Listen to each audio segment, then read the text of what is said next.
Welcome to CTO Think, a podcast about leadership, product development, and tech decisions between two recovering chief technology officers. Here are your hosts, Don Vandemark and Randy Burgess. Hey, Randy, what's going on this week? I got a job. Hey, congratulations. So I'm not going to go into details on the company until I start, though. It feels like count your chickens before they hatch type of thing. But yeah, I did accept. I got two legit offers in the last week, and I accepted one. It's a firm based out of Chicago, and it's a fully remote engineering team. So why? If you got two offers, why'd you only accept one? Accept both, get twice the money, right? Well, that was the problem before. Is I had 3 ongoing contracts at any given time the last 3 years, and it's just started to wear me out in the sense of it's not so much like every job I have has context switching, multitasking. That's just how it goes as you move up the experience ladder.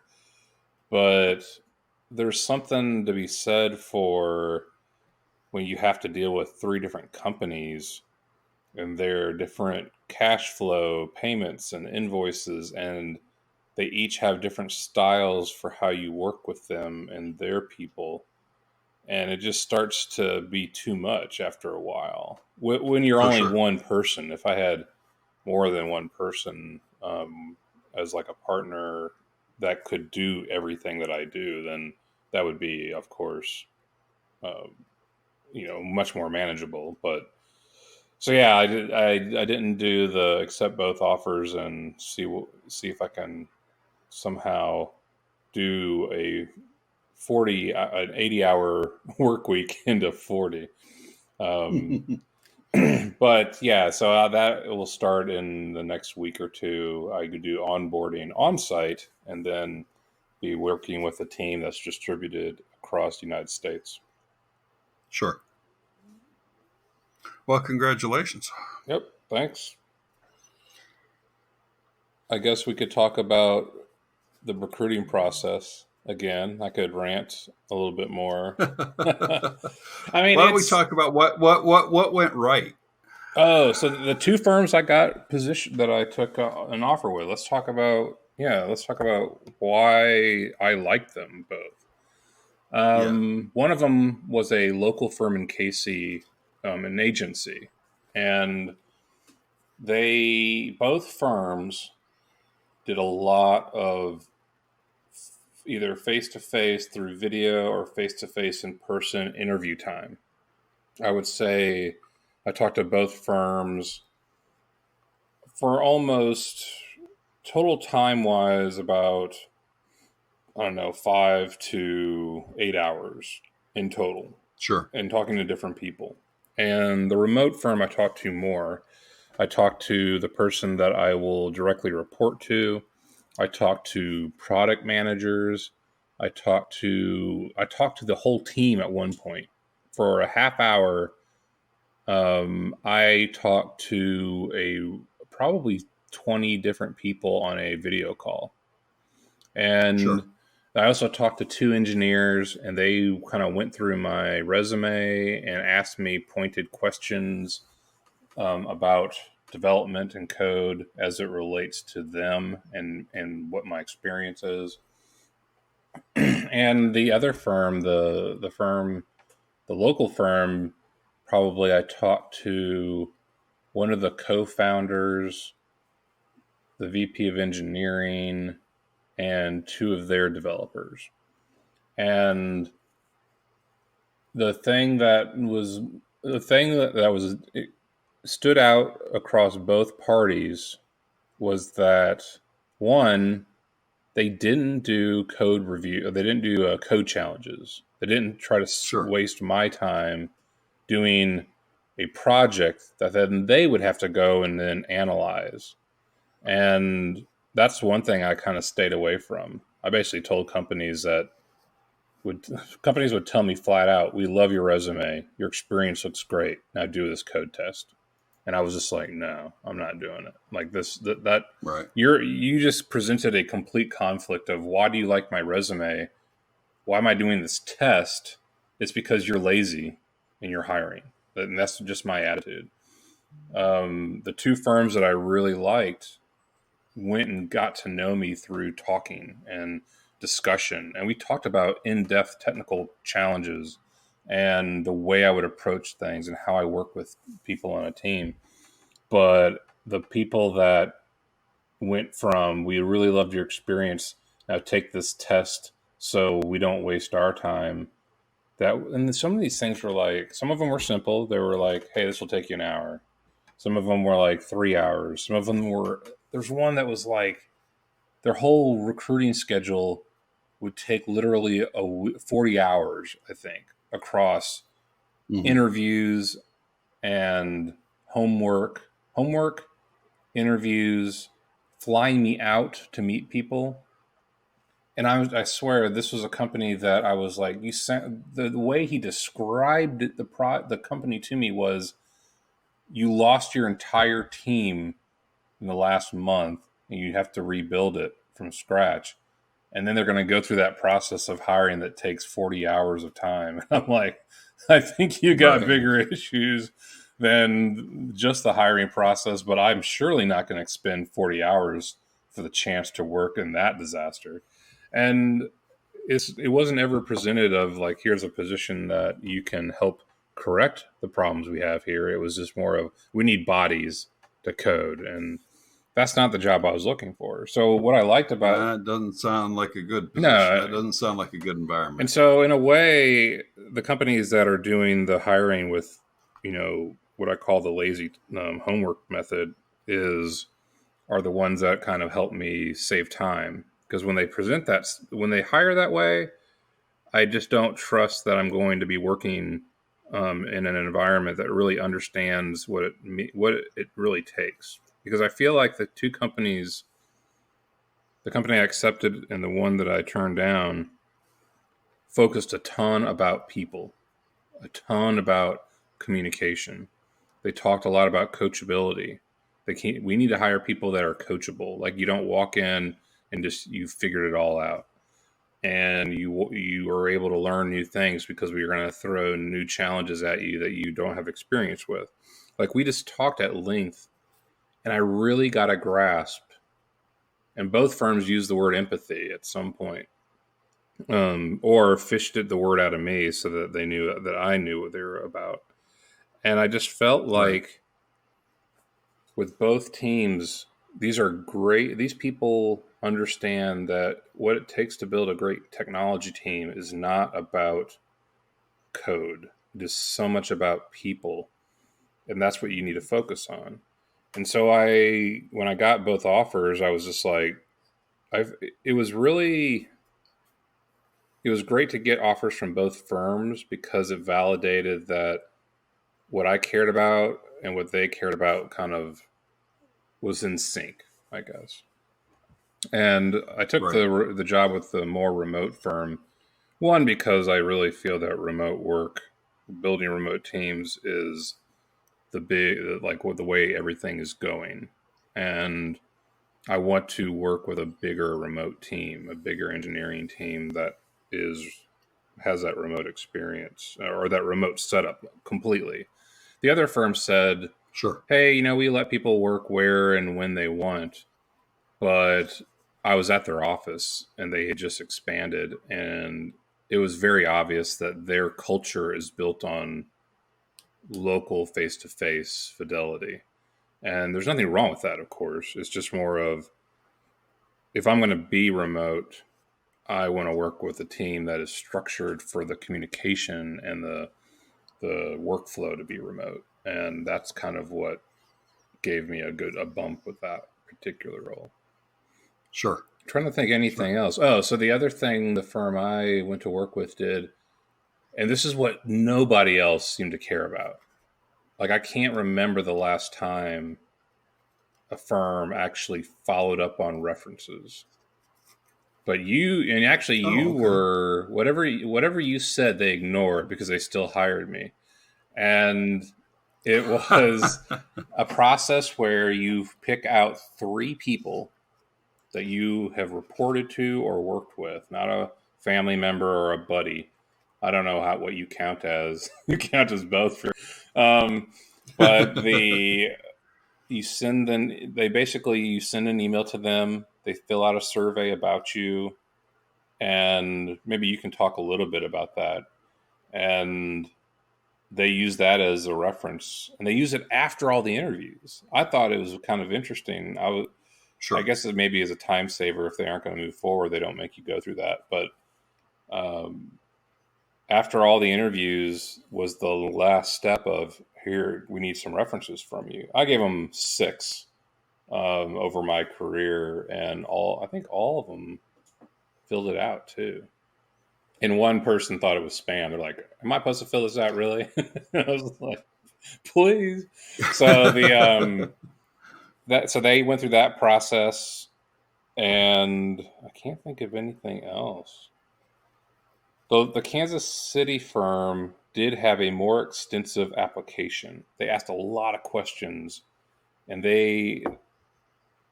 that were more unique for filling out. So it took me about an hour to fill out their application, but it was all questions I thought were very relevant to ask someone to find out if you're a good fit for their culture. Sure.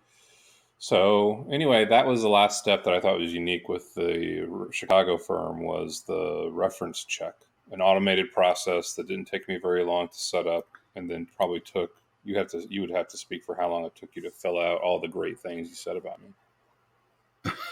Yeah, it was something. It was called like pre-360 or something like that, and it was very much in the style of those 360 reviews where you ask all the people around you how you're doing, and companies do that, and you ask your reports, you ask who you report to, you ask your peers, things like that. So it was very much here's 10 things to rank Randy 0 through 10 on. And then describe his strengths, describe his weaknesses. At the end of the day, I wasn't thrilled with it. Oh, really? It's fine. I don't know that I'd use that specifically. I'd much rather actually talk to a reference. Oh, yeah. Than just have them fill out a form. It was fine. The struggle I had was filling out the area of what areas can Randy improve in. And as a person providing a positive reference, that's always a difficult one. And whenever you're asking in an interview, what are your weaknesses, you usually have an answer or two for that it's a weakness, but it's a hidden strength, that sort of thing. But your reply of can't improve on perfection should suffice, right? If I had come up with that, I'm sure I would have not used that. I didn't see the responses, by the way, so I have no idea what you actually said. I mean, and I can't imagine. I actually did fill one of those out for someone once, and I just did the whole Uber. I call it the Uber review. Unless they really, really, really screw something up, they're getting 5s across the board type of deal, and that's kind of how I did it too. Oh well, yeah. For Uber, my keyboard has words memorized because I've typed it so much. It's essentially Randy was courteous and his car was clean and comfortable. That's every Uber review is that, unless they completely mess up. Yeah. Which kind of just shows the whole review system's broken, but we knew that. Yeah. So at the end of the day, it was fine. It took me probably half an hour because I sat there for 20 minutes structuring my answer to that one question. Because at the end of the day, I don't want to shoot you in the foot, but I want to give them something meaningful to work with. And what I went with, And this will be the last episode of CTO Think because Randy's going to be pissed at me after this.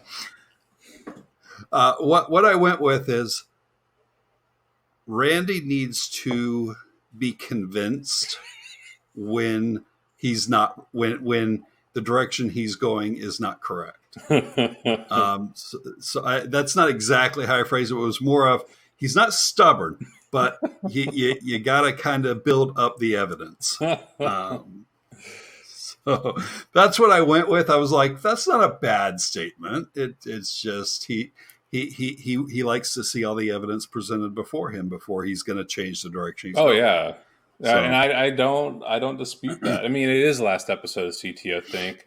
Good knowing you, but it is true. No, it's true that I do want more than gut feels on things to make choices. Whether that's good or bad is always a debate. Depends on how much I hang on to something. But I've become more flexible over the years, I think. But I don't disagree with that at all. So like I said, it was more how to word that than just say Randy's a stubborn pain in the ass. That wasn't going to work, so I had to work around how to phrase it. Well, is that why they took off a whole chunk of the salary? Yes. So actually, on that point, I found it another part of the process that I went through with everybody were firms asking me to negotiate up front. And this has backfired already earlier when I moved here, where I told a recruiter specifically a range to that question. And the company said they loved me, wanted to bring me in. And I told the recruiter, I don't accept bonuses as base. Like if I give you a range, that base, I'm talking about the base. I'm not talking about some bonus that magically may happen based on the whole company's performance. I can't bet on that. And it has nothing to do with what I actually do. So I just said, hey, I've got a range and we're talking about base. And then they came in $20K lower on the base and said, your bonus will make it up. And I'm like, no, I can't. We already discussed this, But with these two companies, the job I accepted, we discussed a range up front, and they stuck to it at the end. Like their offer fit right there at the number we talked about.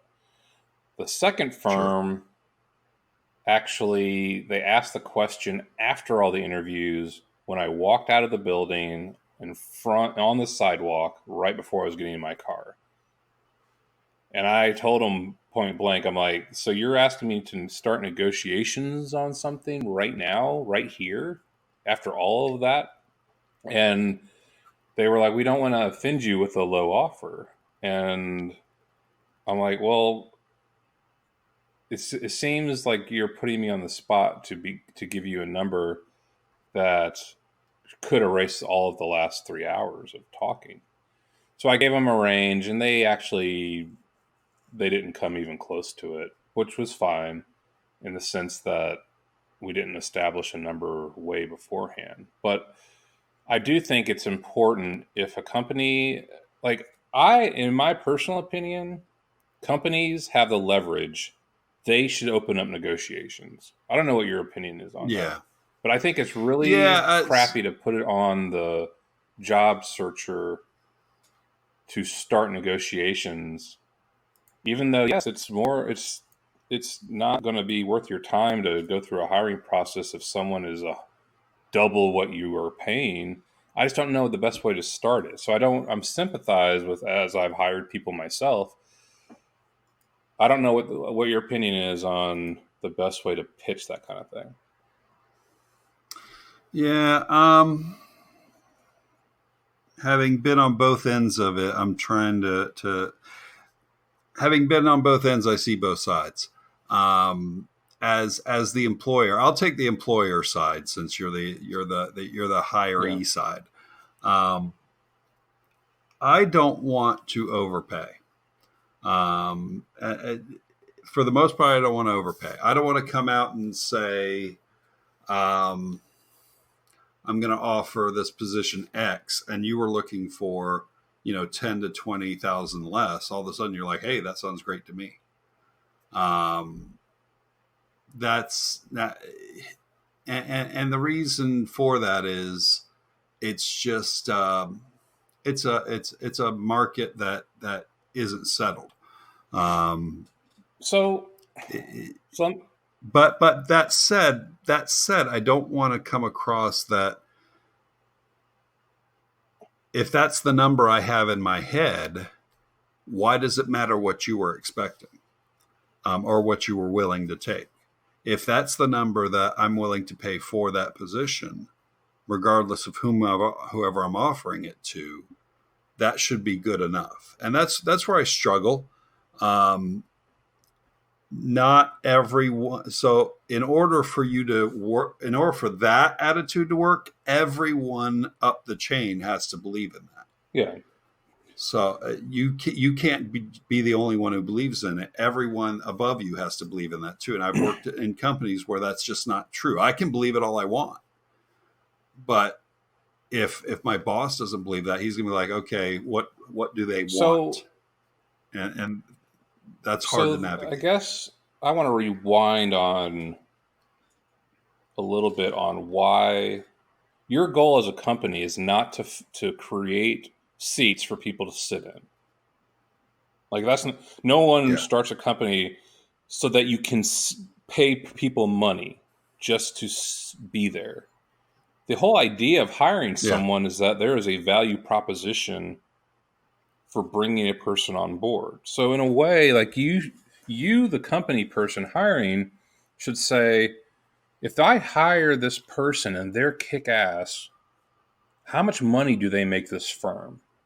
Now, it's hard as you get bigger and you scale to put a value on each person. But in a way, you still can say, like, if this person comes in and is awesome,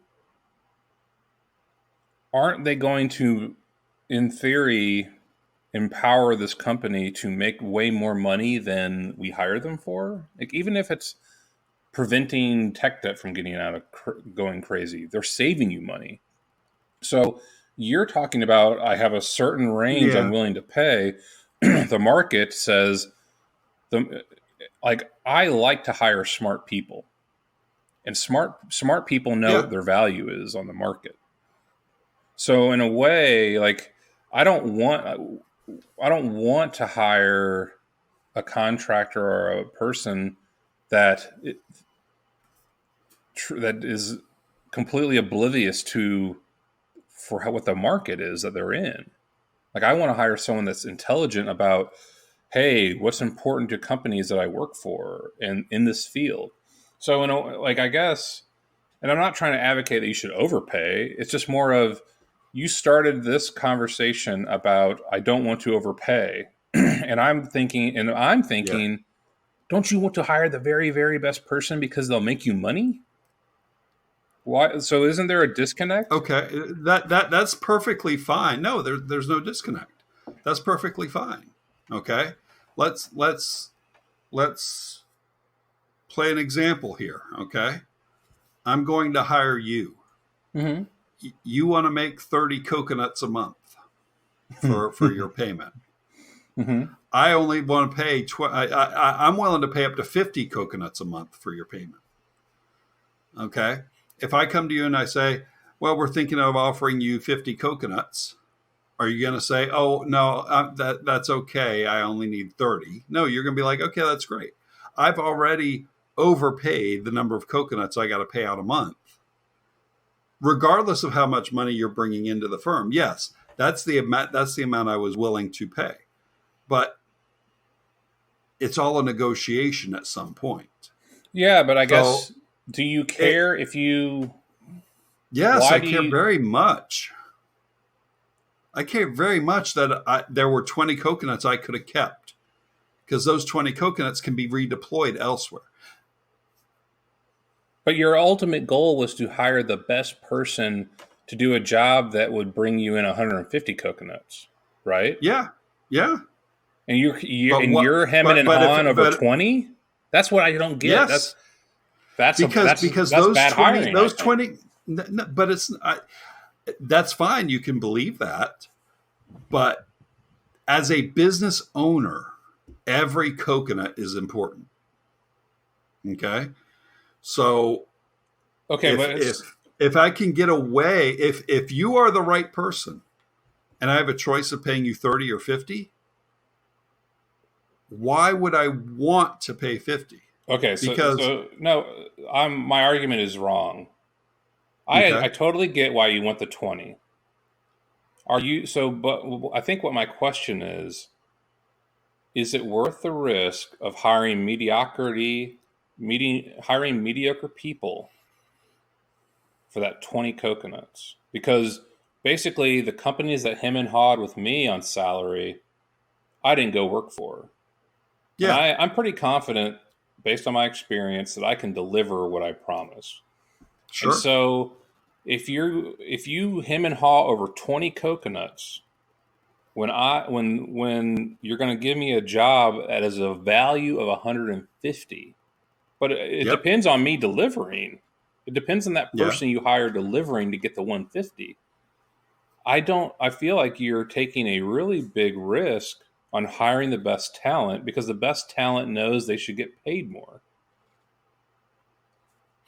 All right, so I'm going to spin it. So yes, I think we're arguing all the important points. Whether we without determining who's right, who's wrong. I'm going to come a different way at it. Okay, so what if I'm not trying to hire no, it's fine. What if I'm not trying to hire the best talent? Okay, you use the word the best talent. I want to change that. I don't necessarily want to hire the best talent. I want to hire the best talent for this price range. Okay. The best talent is a different statement.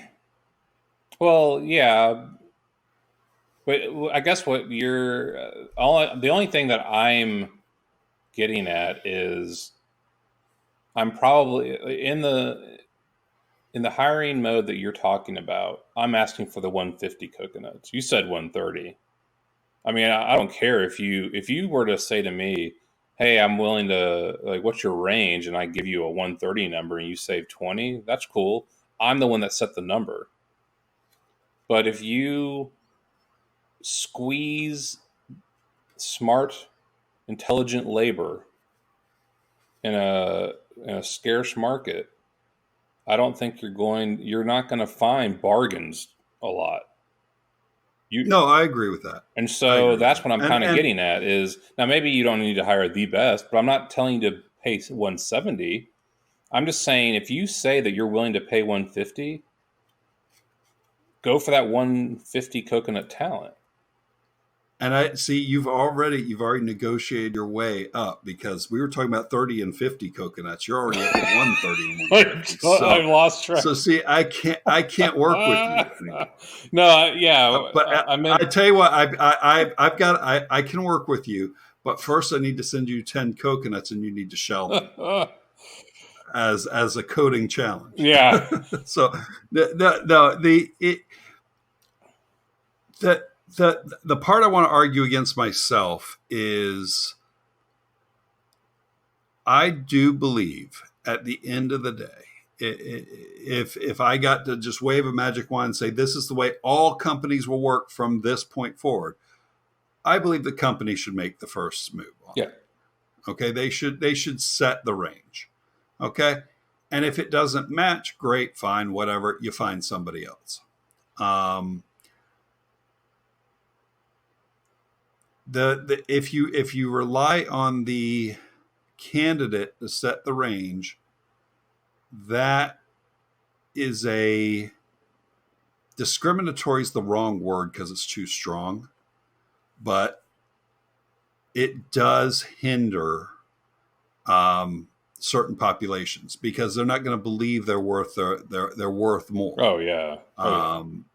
So in a time of trying to be more equal in a time of trying to serve all communities, the company offering the right range is the right thing to do.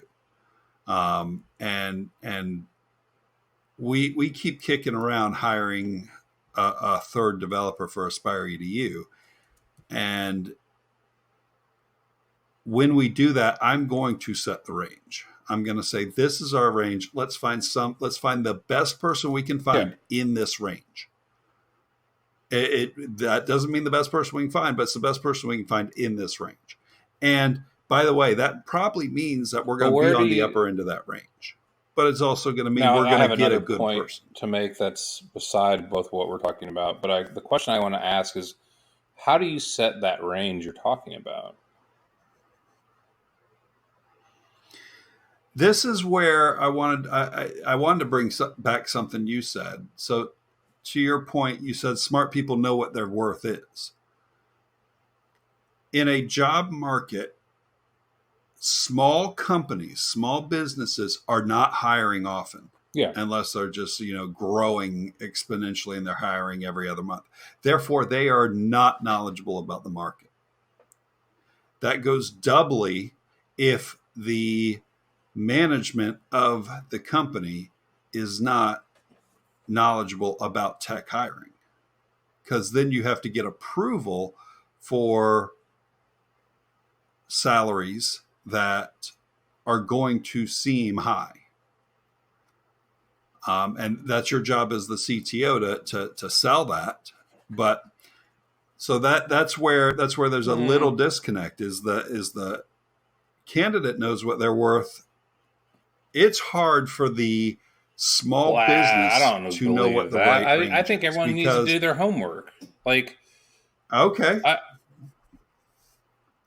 I can do my homework. That doesn't mean I know the right range.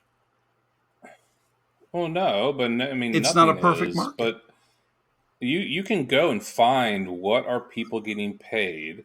You can ask people. You can the reason why I set the number I set is because talking to other people I know in the industry, I know what they're getting, what they're making for what they do and their experience level. I knew the actual money range I wanted, I knew was out of the question in a remote setting for me. Because in Chicago, right. I'm pretty sure if I was working in Chicago and could interview face-to-face, I could have bumped my ceiling a little bit more. Or I could have had a position that was, I don't know, executive level kind of crap. But which didn't matter to me at all, because neither position I interviewed for was in a CTO level, which was fine because I never cared about that specifically. But my point is, I asked around to a number of recruiters. I got great feedback from Kansas City recruiters that said point blank, your range from Chicago will not apply here. And I got evidence of that talking to a number of people. Everyone was very candid about it. They weren't trying to they weren't trying to negotiate me down because I wasn't a candidate for a job yet. But they would just flatly say, we don't need to proceed because you are out of the range for what this firm wants. Or they'd say, you need to go talk to, there's a big company in town, Cerner. That's Cerner money. You need to talk to them. And I'm like, I don't want to work for Enterprise and directly. So my point is, and so my students too, as they constantly were asking me, what should I be looking for as a student? And I would be pointing them to, you need to be asking these people. You need to talk to those folks. You need to talk to this recruiter. Because it's on everybody to do their own homework about what the market prices are. So I guess I don't buy into the idea that a small business has no knowledge of the market. It's yeah, you don't, but you can get it. You can understand what the market pays. Yeah. I at the end of the day, it's very true that hiring is a very inexact science. and it's a very personal thing. And you're dealing with egos, you're dealing with people's sense of worth. So all that said, the best way to remove a lot of that is for the company to be upfront about what they're offering. Because if the company's upfront about what they're offering, you remove all that because people will self-select. You save time. So, like I said, there are arguments for, there are arguments against. I personally will go forward with the company should be the one to make the first move, but I want to be clear that there are disadvantages to that. That it's going to cost me coconuts to do. The other factor that companies have to consider, especially when you're hiring with an existing team, is that you have a salary scale across multiple people and a morale scale. And if you think that your employees don't talk about what they make to each other, you're living in a world of like, it's just a joke. And so I laugh at that because for construction specialties, I know the guys talk about what they make and how much they're paid for mileage, and my people who are in charge of sending those people out are like, I've told them to stop talking. I'm like, you can't tell them to stop talking. They're not going to listen. First off, it's a worthless exercise on your part to even say it. They're gonna assume they're gonna talk, and then work within that constraint. But the thing is I knew I was talking to certain people hiring me that in a different market, like a different locale, they'd be making a certain number. And when I quoted them my range and they responded so quickly and abruptly to it, I'm like, oh, I just quoted your salary.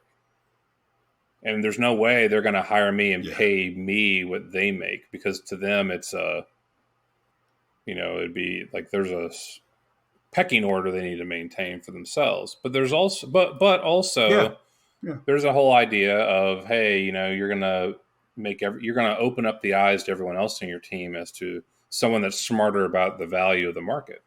And there's a detrimental effect to your budget if you do that. So you have to watch out there. I can tell you right now that developers in Kansas City have no idea how underpaid they are relative to the national remote market.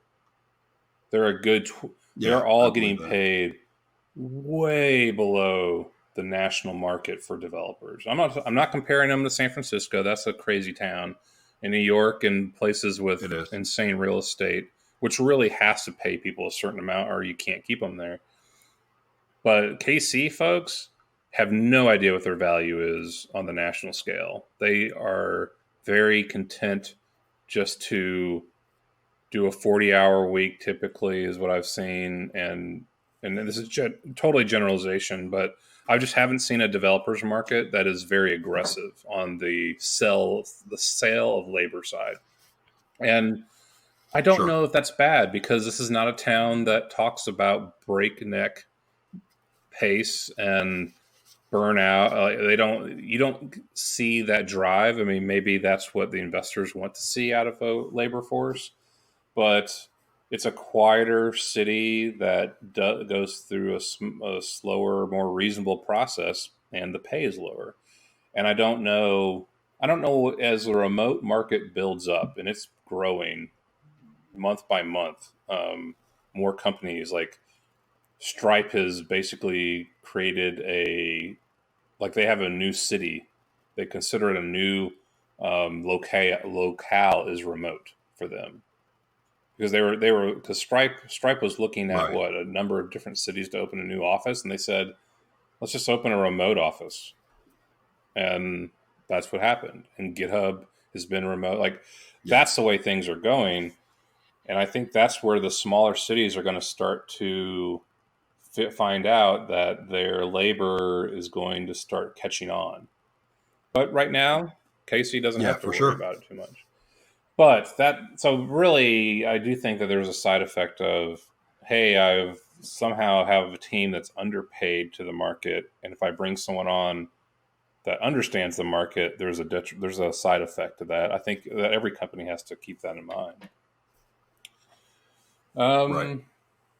I'm trying to think of anything else related to the hiring stuff, because I think this is definitely CTO related thinking you have to do. Even though I'm now on the, Yeah. I'm not on the I'll be CTO side, but I do. I was really the interview that I did with the group was a huge selling point to me at the end. The questions were all funny. Like, you know how a company has like when you have a team, you have inside jokes and inside debates. And that's just Yeah. natural. Like, that's the camaraderie you want on a team. So they basically asked me questions that had no answer because they were debates on the team where people just argue. And it's stuff like, is a hot dog a sandwich? If a hot dog is a sandwich, is a taco Right. a sandwich? Like those kind of debates. Is pineapple on pizza ever acceptable? Right. And so the idea was introduce this person, this candidate, to our completely benign debates and see if they could be part of that. And it was a half hour of a lot of different questions. I got to ask them some questions, see the team, see their personalities. And I was totally endeared to that team and understanding what their, the morale and the vibe of it was. And that was a huge selling point to me Sure. to have the opportunity to do that. Now, it took a half hour out of all those people's day. And if they had 4 other candidates, that meant that those folks did a video call with 3 other people. I don't remember how many candidates they mentioned, but I know there were a couple others. And so, oh yeah, but you know what? As a hiring CTO, that's that. yeah. I don't have a problem with that. I understand wasting the candidate's time, but as the hirer, that's time you have to invest. Well, I can say it didn't waste my time. I came out of that. I came out of that whole session of thinking I could work with these people. I could have fun, do a good job, Sure. and work with these people. It was also pretty cool because it's a very diverse team. Like we talked about diversity last week or our last episode on CTO Think with Jess, and this team has diversity. And that was definitely something Sure. I could grasp. And so, yeah, I feel like I really love that. And you pick up different tactics across the hiring community. Again, I pick up way more things not to do than to do. But I really liked that part of it a lot for understanding what I was choosing to get into. Granted, they made me an offer, and I thought it was really a cool approach, and I haven't seen that before. Most interviews, most interviews are people that, especially at the technical level, some poor sap that didn't sign up for work that day or had a free hour just got pulled in to ask me some boilerplate crap questions. And when I do those interviews, I'm just like, this is a waste of time. This is pass or fail. And it's not going to be in depth because this person has no context for what I'm getting hired for. They don't really care to be there. And that's when I'm like, this is a waste of everybody's time, typically. But so anyway, Sure. that's been my last month across doing some projects and stuff, which I could talk about later on. But what has been going on in your world the last couple weeks? Really, not a lot. On the construction specialty side, we've talked some about how just trying to build some minor tools to help, and whether I should be spending my time on that. And I have that argument with myself constantly. And at the end of the day, I don't end up spending a lot of time building stuff because I've got to do other things for the company. And the cash flow isn't there. The margins aren't there for me to go hire someone either. So we get by with the tools we have until I can spend more time on it, or we get the margin to where I can spend on it. On the Aspire EDU side, we're building up for a conference. We always seem to have one feature we're trying to push for the conference. And this is the first year that the feature got in weeks before the conference. Up to every year before this, it was the feature went in the week before the conference, or we got enough features in before the conference, enough parts of the feature in before the conference to show it. And then it needed another couple weeks after the conference to finish it. So it's good. It's a good feeling to be not under that pressure. I'm still fighting with trying to decide whether to hire a third person. You talked about how when you're hiring somebody, you're doing it in order to add value to the company, which is true. And that's what I'm debating is if we add a third the number one reason for adding a third person is not tangible dollar reasons. It's we have two developers. If we lose one, we've lost half our development knowledge and effort. So it's a risk mitigation, which is worth money. It's hard to predict. But it's not tangible. So that's why I want those 20 coconuts back. So that's essentially what we're doing. I think after all this talk of coconuts, I have to go get some coconut breaded. Well, I don't know, maybe coconuts are something that people in Florida value, but here I think it's barbecue ribs people get paid in. So you haven't put out, we talked one week about the developer, Python developer stuff. So you haven't put out a job offer or a job listing or anything. A job listing? No. The conference we go to is also a time when we talk about the future. So we'll have some discussions while we're there about is that the direction we want to go, and then we'll start moving that way. I know the minute I want to be able to make the decision that we're gonna do it, and we're gonna see it through the end, because with this company in the past, we brought a person on maybe part-time or in some other arrangement, and then it works or it doesn't work. And then we don't pursue it after it works or doesn't work. After it doesn't work, I should say, we kind of just let it drop, and continue on the way we were before. So I think if we're to do it this time, I want to be able to commit to it and say, okay, we're going, let's go figure it out and go from there. So I think we'll get there, but it's probably a couple months away from us. I mean, it's always, for a small business, every hire is a much bigger risk. Bigger companies in a growth spurt, companies that have just gotten funding from a VC, the risk is lower. They hire with an at-will kind of employment base, especially with today's labor force, which is much more gig-oriented and short-term oriented. You're kind of building fluid teams, and you have a small company with a team of devs that have been there how long collectively?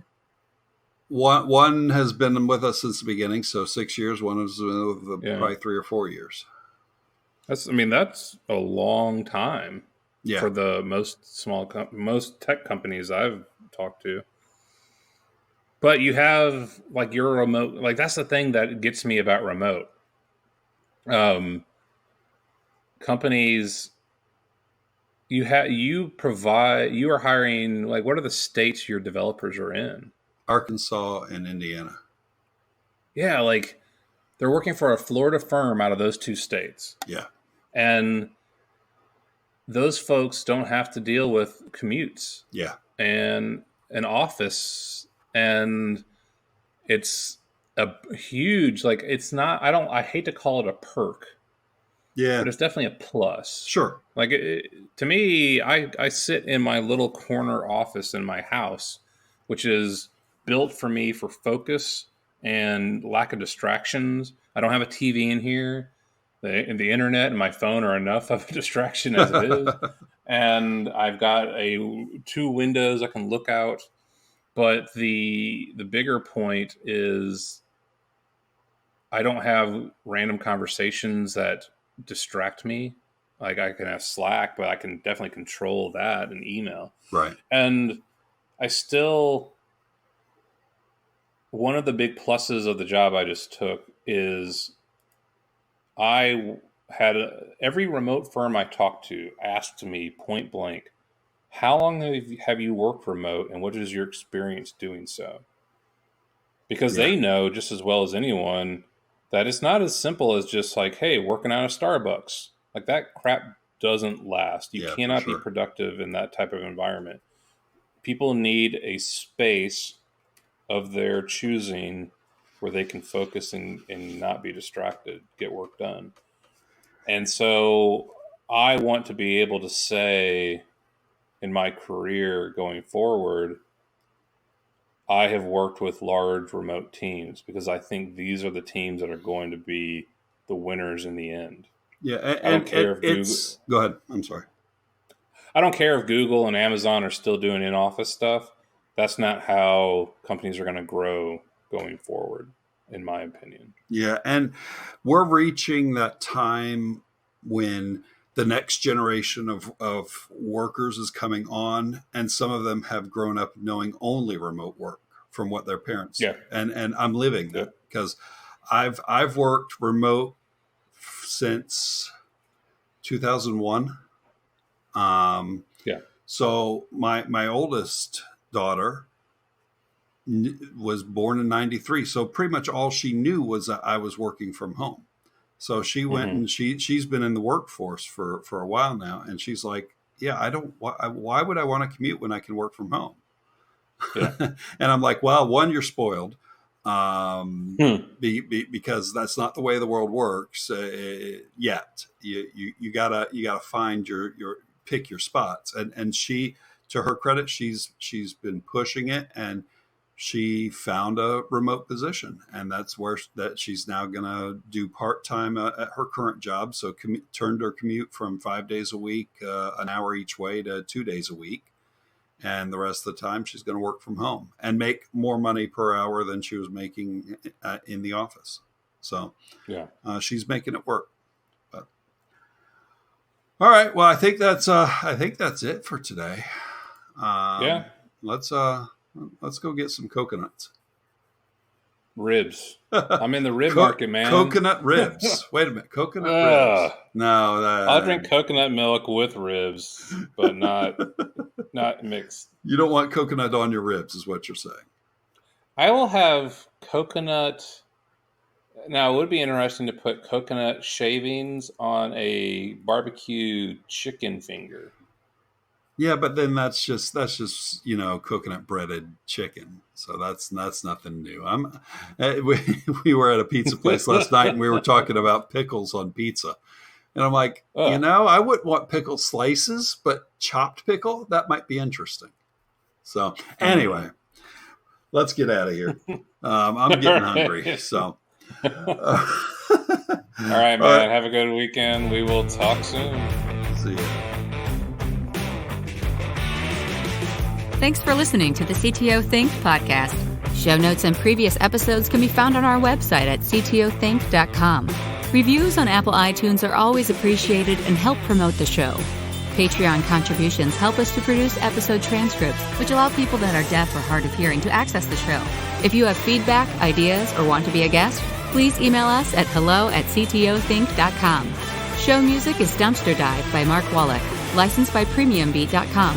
Voiceover work by meganvoices.com. You'll hear from us next week.